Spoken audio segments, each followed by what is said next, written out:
This house was never yours, you cheating witch! I was stretched out on the couch last Tuesday night, flipping through channels, when the front door banged open and my world turned upside down. My wife, Rebecca, walked in like she owned the place, which she figured she did, but she wasn't alone. A sharp-dressed guy with perfect hair and a smug grin followed her. Behind him came a small blonde girl, maybe 6, clutching Rebecca's hand and staring at the room like it was brand new to her, which it probably was. I froze, remote still in hand, mind blank. Rebecca didn't even look at me. She strode to the kitchen, set her fancy purse on the counter, then turned with a face like stone. "Sign these papers and leave. Tonight," she said, her voice flat and cold. Not a question, an order. My heart pounded. Papers. Leave. What was happening? Beside me, our 15-year-old son, Marcus, stiffened. He had been scrolling TikTok, but now his phone lay silent in a tight grip. His jaw locked, and I could feel the anger coming off him, though he stayed quiet. Rebecca dropped a thick stack of documents on the coffee table. The sound cracked through the room. "We're done," she said, arms crossed. "It's over." The man, his name turned out to be Derek, stood behind her, grinning like it was all a big joke. The little girl, Emma, stared at me with wide blue eyes, probably wondering who I was and what she thought was her new home. I looked at the pages, the words blurring. Divorce, 16 years, one house, countless ups and downs. And now she wanted me gone. From the house I had cared for while she chased career growth. "Rebecca," I said finally, my voice rough. "What's going on? Who are these people?" She rolled her eyes. "This is my real life now," she said, waving at Derek and Emma like trophies. "You sit here doing nothing while I've been building something real. Sign the papers, pack up and leave." Each word cut deep. Nothing. I'd raised Marcus almost alone. I kept our home running. I waited night after night while she drifted away, always blaming work. I glanced at Marcus, hoping for some sign of support. He just stared at his mom, eyes narrowed, like he was seeing her clearly for the first time. Hurt showed in his silence. "You can't just walk in and kick me out," I said, forcing my voice to stay calm. "This is my house, too." Rebecca laughed, a sharp, bitter sound that made me shiver. "Your house? You've got no job, no income, nothing. I should have done this years ago." She thought she had me beat. Derek smirked wider, and I wanted to knock it off his face. But I stayed put, letting her words sink in, wondering how the woman I loved half my life had turned into a stranger. That's when I really looked at Emma. Dark hair, round cheeks. She didn't look like Marcus or me, but she had Rebecca's nose and chin. My stomach dropped as the math hit.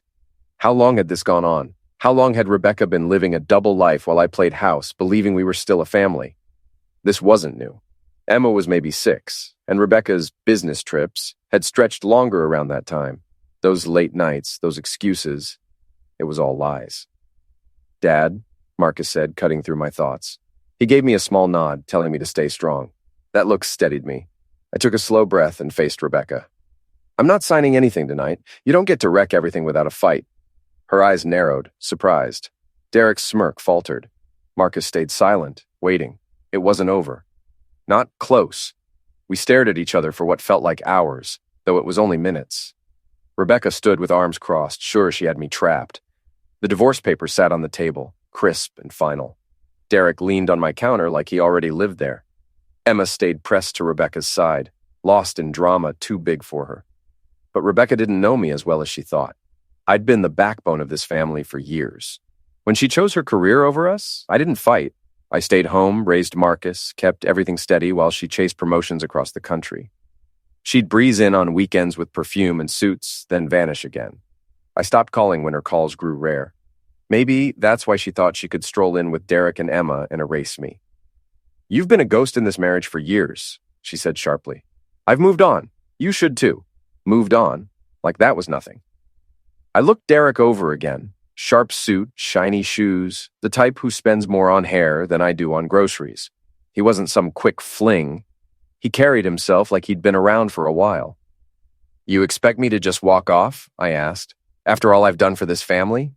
Rebecca let out a cold laugh.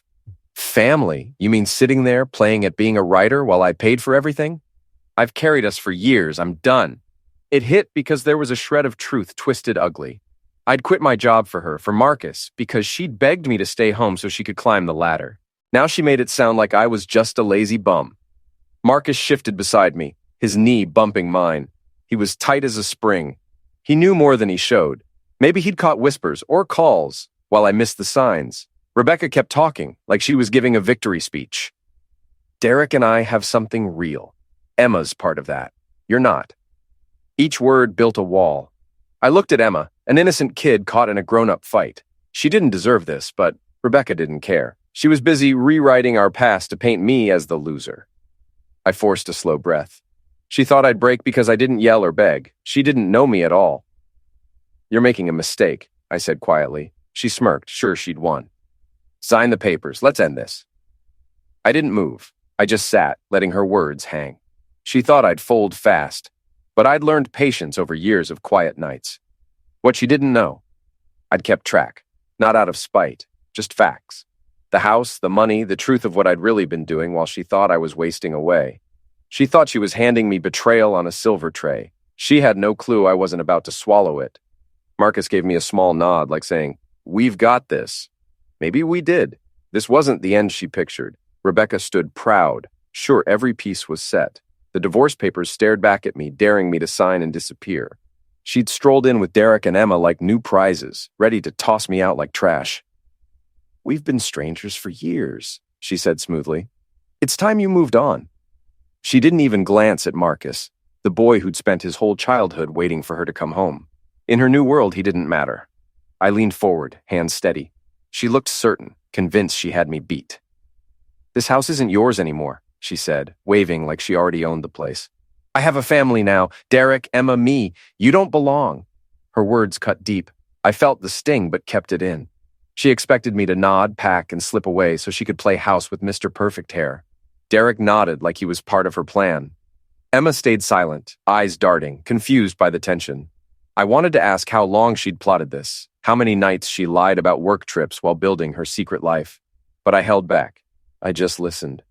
For years, I'd let her steer because I loved her. I stayed home with Marcus when she said she needed to travel. I gave her space when she asked.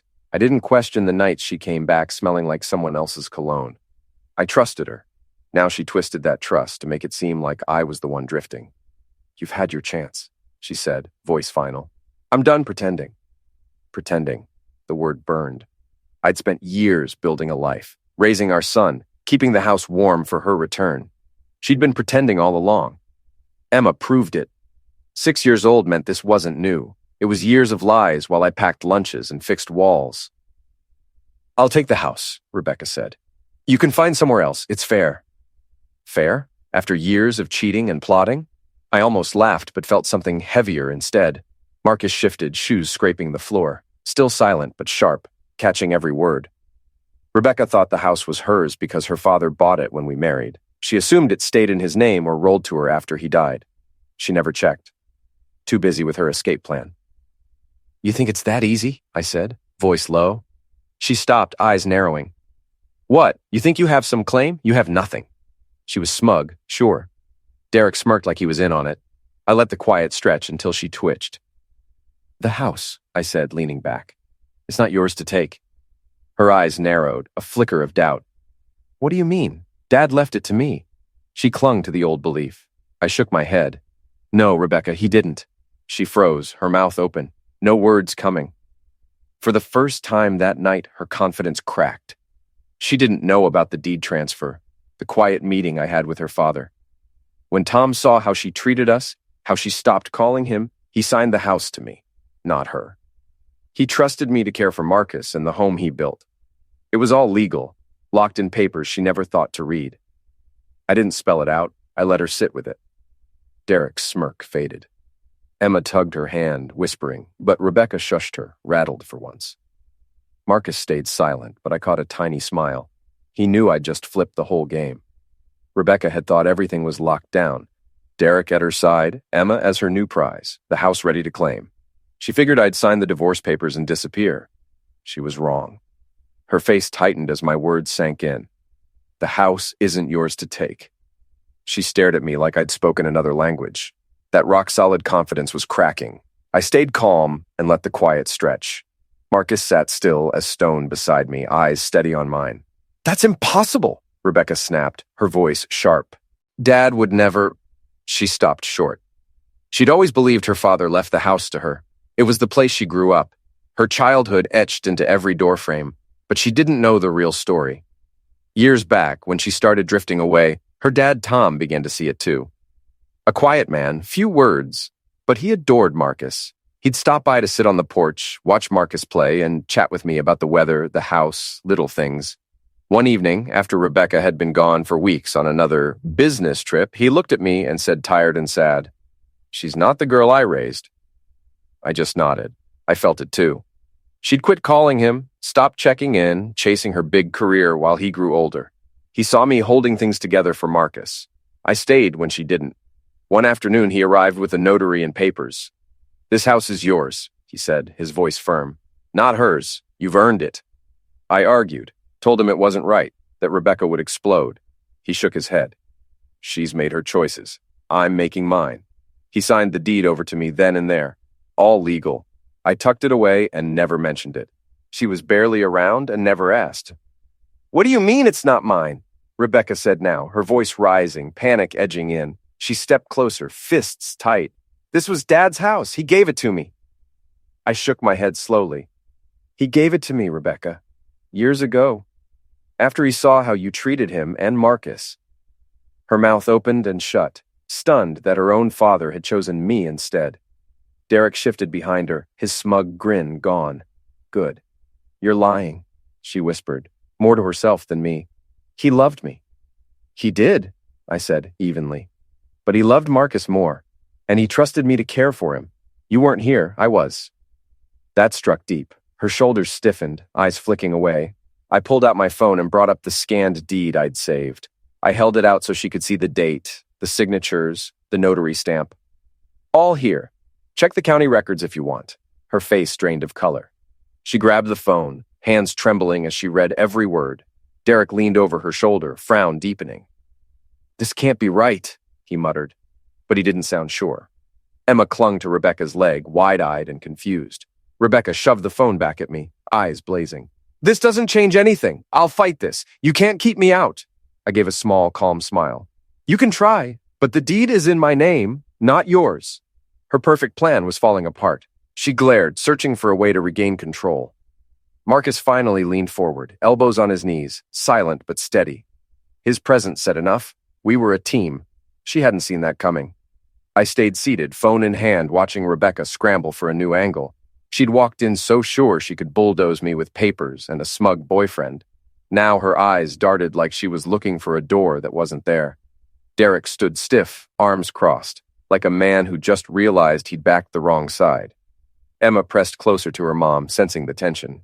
"This doesn't change anything," Rebecca said again, forcing her voice steady. "We'll go to court. You still owe me alimony for wasting the best years of my life." She flicked her hair back, trying to regain her cool. Wasting her best years. I almost laughed. "Your best years?" I said, voice low and even. "I raised Marcus while you were gone. I kept this house running. I paid bills when your big career didn't cover them." "Don't call that wasting anything." Her eyes flashed, anger sparking. "You had it easy," she shot back. "Sitting here playing house while I worked. You owe me for that." Easy. I thought about nights Marcus cried himself to sleep because she didn't call. Times I stretched paychecks to cover utilities because her trips ate the budget. Years I put my own life on hold so she could climb her ladder, believing it was for us. I didn't say any of that, not yet. Just looked at her, letting her stew. She didn't know I'd been keeping track, not out of spite, but because I had to. Every receipt, every bank statement, every text where she promised she'd be home soon. I wasn't planning revenge then, just surviving. Now it was all coming in handy. I reached under the couch where I'd stashed a folder earlier that week and pulled it out. Plain manila, worn at the edges. Rebecca's eyes flicked to it suspiciously. "What's that?" she asked sharply. I didn't answer right away. Just opened it slowly and pulled out photos and printed emails. "This," I said, sliding the first photo across the table, "is you and Derek 5 years ago at that conference in Denver." Her face went pale. The photo showed them at a hotel bar, her laughing, him leaning too close. It wasn't much alone, but there were more. Receipts from dinners, plane tickets, a whole trail she'd left behind. "Where did you get that?" she demanded, voice rising. Derek stepped forward, jaw tight, but didn't speak. I could see panic in his eyes. "Doesn't matter," I said calmly. "What matters is it's been going on longer than you're pretending. Years, Rebecca. We were still married, still supposedly a family. I slid over an email from Derek dated 4 years back, talking about their future together. She grabbed it, hand shaking, scanning the words like she could make them disappear. "This is nothing," she said weakly. "You can't prove anything." I shrugged, leaning back. "Maybe not in court yet, but I've got enough to make it messy. And I will if you push me." She stared at me, mouth opening and closing, unable to find the right comeback. For years she'd counted on my silence, my patience. I didn't fight when she pulled away, didn't yell when she stopped coming home. I let her lie because I didn't want to destroy what was left for Marcus's sake. But now she was trying to take everything, to erase us like we'd never mattered. That's where she crossed the line. "What's your plan?" she muttered, tossing the email back. "Drag this out? Bleed me dry?" I shook my head. "I didn't want this, Rebecca. You did. You're the one who brought him here." I nodded toward Emma. "You made this mess. I'm just cleaning it up." Derek finally spoke, voice low and edgy. "You're bluffing. You've got nothing real?" I turned to him, meeting his stare. "You sure about that? Think I've been sitting here doing nothing while you two played house?" He didn't answer, just looked away, confidence slipping. Rebecca tried to rally, crossing her arms again. "Fine, keep your stupid house. I'll still get what's mine." She was grasping now, clutching at anything to save face. I didn't argue. Just watched her lies crash against my silence. She'd underestimated me for years, thought I was too soft to fight back. She didn't know I'd been building defenses all this time, piece by piece, waiting for the day she'd force my hand. Marcus shifted beside me, his elbow brushing mine. He gave me that same small nod, like he was saying, "Keep going." He'd seen it too. Her lies, her games. He'd been quiet, but he wasn't blind. "You want to fight dirty?" I said, voice steady. "Go ahead, but I've got more than you think." She glared at me, her plan unraveling, doubt creeping in. She'd thought she could bury me with her betrayal. Instead, my silence and years of watching were about to bury her.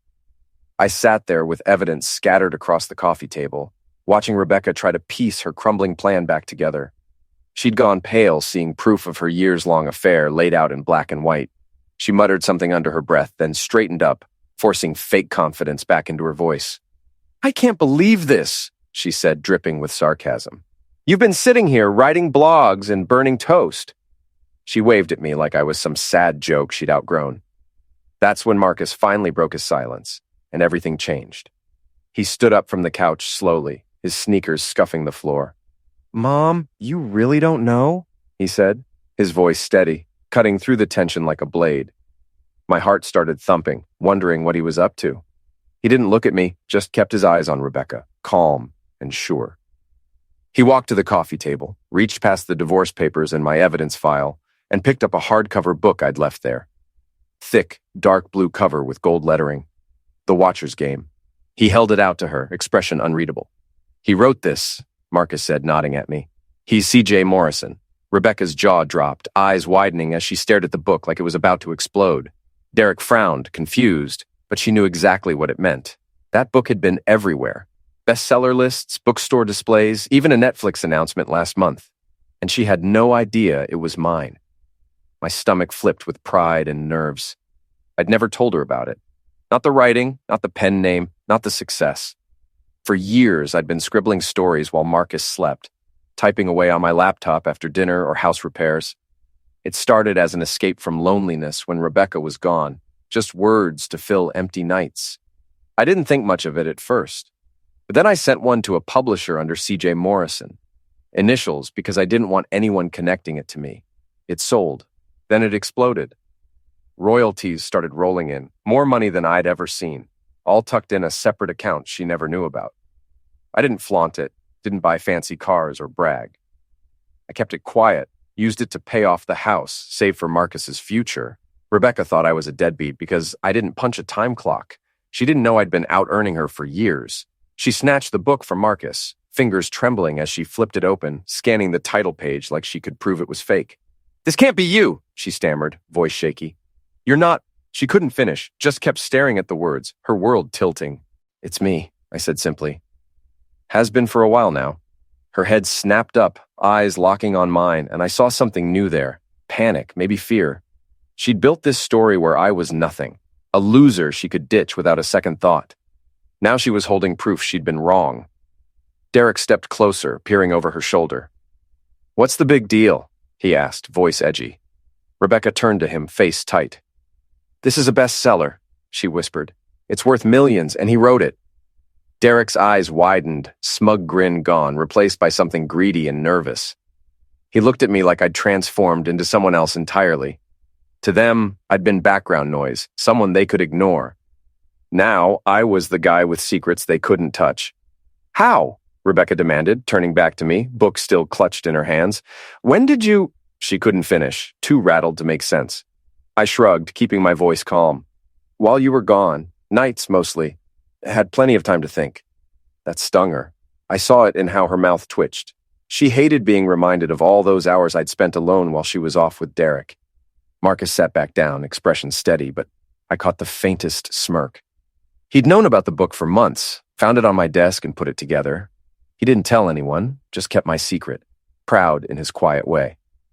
Rebecca flipped through pages, hands shaking, then stopped, looking at me again. "You hid this from me," she said, voice low and accusing. "All this time you were, laughing at me?" I shook my head. "I wasn't hiding it to hurt you. I just didn't need you to know." That was the truth. I didn't write for her. Didn't do any of it for her. It was mine, something she couldn't take away. She stared at me, book slipping in her grip, gears turning. She thought she had me figured out, could walk all over me. Now she was holding proof she'd misjudged everything. Marcus leaned forward, elbows on knees. "You didn't see him, Mom," he said quietly but firmly. "You never did." That hit her like a slap. She flinched, eyes darting to him, then back to me.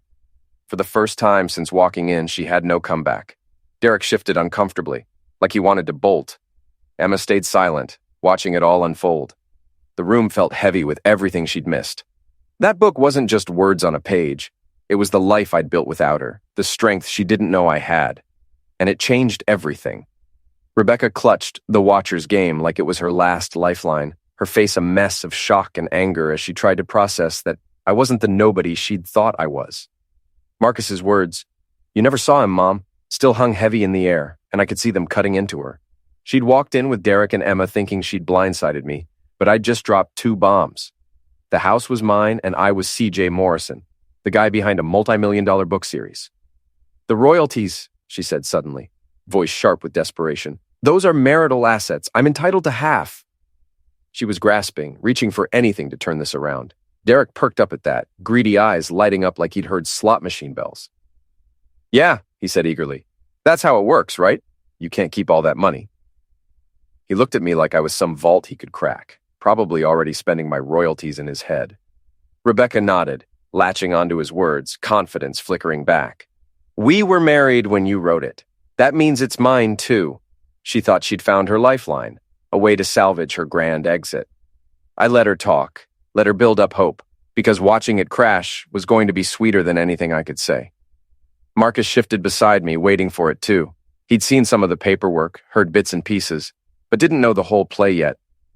I leaned forward, keeping my voice calm. "No, Rebecca. The divorce was finalized 3 weeks ago. You signed without reading the fine print. Again?" Her mouth dropped open, the book slipping from her hands and hitting the floor with a dull thud. Derek froze, his face going slack. I reached for the divorce papers she'd slammed on the table when she walked in, flipping to the last page. There it was, her signature, scrawled in rushed cursive, dated 3 weeks back when I'd sent them through her lawyer.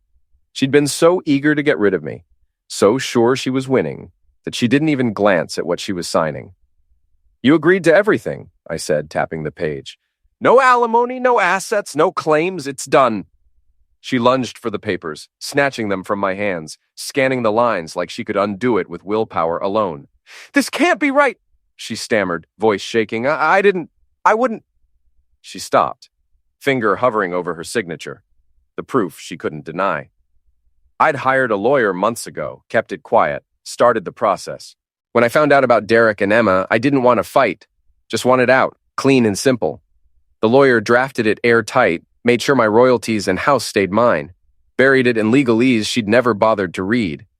She'd signed in a hurry, probably thinking she'd deal with details later after she'd kicked me out. She didn't know I'd already filed it, didn't know the judge had stamped it final. She'd played herself. Derek's face went red, hands balling into fists. You tricked her, he snapped, stepping toward me. I didn't flinch. No, she tricked herself. Should have read what she was signing. He glared but didn't move closer. He knew he was out of his depth, caught in a mess he hadn't planned for. Rebecca dropped the papers back on the table, hands trembling, eyes wild. You can't do this. I'll fight it. I'll get a lawyer. Take you to court. I shook my head. It's over, Rebecca. Court's done. You've got nothing to fight with? She stared at me, breathing fast, like she was drowning in her own mistake. For years, she'd underestimated me. Thought I was some soft, quiet guy she could walk over. She didn't know I'd learned to play the long game, to watch and wait while she dug her own hole. Marcus finally spoke up, leaning back with a satisfied smile. You thought Dad was clueless. He's been playing chess while you were playing checkers. That hit her hard. Her shoulders slumped, eyes flicking to him, then away. She'd lost him too, and she knew it. I stood up, stretching, feeling the weight of the night start to lift. You want it out? You've got it. Take Derek, take Emma, take whatever you've built. Just don't expect me to pay for it. She didn't answer. Couldn't, maybe. Derek grabbed her arm, muttering about figuring this out, but his voice was shaky, bravado gone. Emma tugged on Rebecca's hand, whispering, Are we leaving? Rebecca nodded, dazed, moving on autopilot. They'd come in so sure they'd won, ready to rewrite my life. Now they were walking out with nothing but the clothes on their backs and a divorce they didn't understand. I watched them head for the door, Rebecca's steps slow, Derek's shoulders hunched. Marcus stayed on the couch, his smile fading into something quieter, more real. You okay, Dad? He asked. I nodded, feeling lighter than I had in years. Yeah, we're good. The door clicked shut and the house went still. Just me and Marcus and the life we'd keep building. Rebecca thought she'd ended me, but she'd just set me free. The next morning, I woke up to sunlight streaming through the kitchen window, hitting the old wood counters just right. The house felt peaceful in a way it hadn't for years, not since Rebecca started drifting away and leaving Marcus and me to fill the empty spaces. I started the coffee maker and thought about what came next. She was gone, the divorce was final, and we had a chance to start fresh. Not from scratch, but from something real. Marcus shuffled in later, hair messy, still in pajamas. He grabbed a mug and poured coffee even though I'd told him he was too young. Morning, he mumbled, sitting across from me. Sleep okay? I asked. He shrugged. Yeah, better than I thought. After all the revelations and yelling, it was like we'd both been holding our breath. Now we could breathe again. A few weeks later, I heard through mutual friends that Rebecca and Derek had moved to some city 2 hours away, renting a cramped apartment because they couldn't afford much else. Derek lost his job when his boss found out he'd been involved with a married woman. Apparently, it didn't sit well with the company culture. The child support checks started coming too, small but steady. I put every cent into savings for Marcus. Rebecca hated sending them. I could tell from the way she wrote his name on the envelopes. But she didn't have a choice. Her perfect family fantasy was cracking. It was built on lies, and those don't hold up long. Marcus and I were moving forward, though. He'd been talking about college, tossing around ideas about where to go and what to study. Maybe writing, he said one night over dinner. Like you. That hit me hard in a good way. I'd never pushed him toward it, but he'd been reading my C.J. Morrison books and liked them. You're good at it, I told him. If that's what you want, go for it. He was applying to schools now, filling out forms late into the night, and I'd sit with him sometimes, helping with essays or just keeping him company. It felt right, like we were building something together. I kept writing too, staying out of the spotlight like always. The Watchers game was still doing well, the Netflix deal was signed, and checks kept coming. But I didn't let it change us. We stayed in the house, fixed it up a little, but nothing flashy. Some nights Marcus would show me bits of his own stories, rough drafts and notebooks, and I'd read them, amazed at how sharp he was. You've got talent, I'd say, and he'd shrug, but I could tell he was proud. We were finding our rhythm, a life that didn't need Rebecca or her chaos to feel complete. I thought about her sometimes, wondered how she was holding up. She'd chosen Derek and Emma, walked away from us like we were nothing. Now she was paying for it, literally and figuratively. I didn't hate her anymore, I just didn't care. Marcus didn't talk about her much, but I caught him staring at his phone once, like he was thinking about texting her.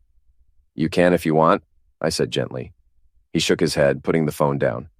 Nah, she doesn't get it. We're good here. That was enough for me. He didn't need her approval or validation. He had me, and I had him. Months passed. The house started feeling like ours again, not hers, not theirs, just ours. I'd walk past the living room where she'd stood with those divorce papers, and it didn't sting anymore. It was just a room where we'd faced her down and come out stronger. One day, Marcus got an acceptance letter from a school he'd been eyeing with a scholarship for his writing portfolio. "Dad, look," he said, holding it up, grinning wide. I hugged him hard, feeling like we'd reached a milestone we'd earned together. We were starting over, not because we had to, but because we wanted to. For him, for me, for the family that actually mattered. A few months later, my phone rang. Rebecca's name flashed on the screen. I almost didn't answer, but curiosity won. "Hey," she said, softer than I remembered. "Emma's starting school soon. I was wondering if you had any advice. You were always good with that stuff." After trying to erase me, to take everything, now she wanted advice. "Figure it out, Rebecca," I said calmly. "You've got Derek. You don't need me." She started to say something else, but I hung up. That was it. Done. Marcus came home later and I told him about the call. "She's got nerve," he said, shaking his head. A few days later, Marcus had an idea.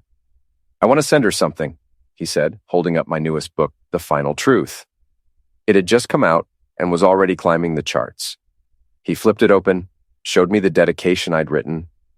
"To those who think silence is weakness, it never is." It was for him, for me, for everyone who'd ever been underestimated. He signed his name under mine, from Marcus, and mailed it off. Rebecca never called back after that. I figured she got the book, read the dedication, and realized we were done playing her games.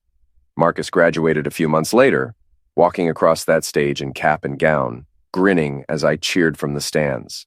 He'd gotten into his dream college with that scholarship, set to study writing. I was proud, prouder than I could say, watching him shake the principal's hand, knowing we'd built this together. I kept writing, churning out stories under my pen name, staying out of the spotlight. The Final Truth was a hit. People loved the complex plot and the quiet hero who outsmarted everyone. I put pieces of us in there. A sharp teenager who saw everything, and a patient dad who played the long game. The checks kept coming, and I saved most for Marcus's tuition and our future. We didn't need much, just each other, this house, and the freedom to be ourselves. Some nights we'd sit on the porch, him with a notebook, me with a beer, talking about his ideas or just listening to crickets. Simple, real. Looking back, I could see it all clearly. Rebecca's betrayal, the fight, how we came out stronger. She'd thought she could break us, thought my silence meant weakness. She was wrong. It had been my strength, holding on until the right moment. Now she was gone and we were here, living a life she'd never understand. Marcus was heading to college soon, and I'd keep writing, keep building.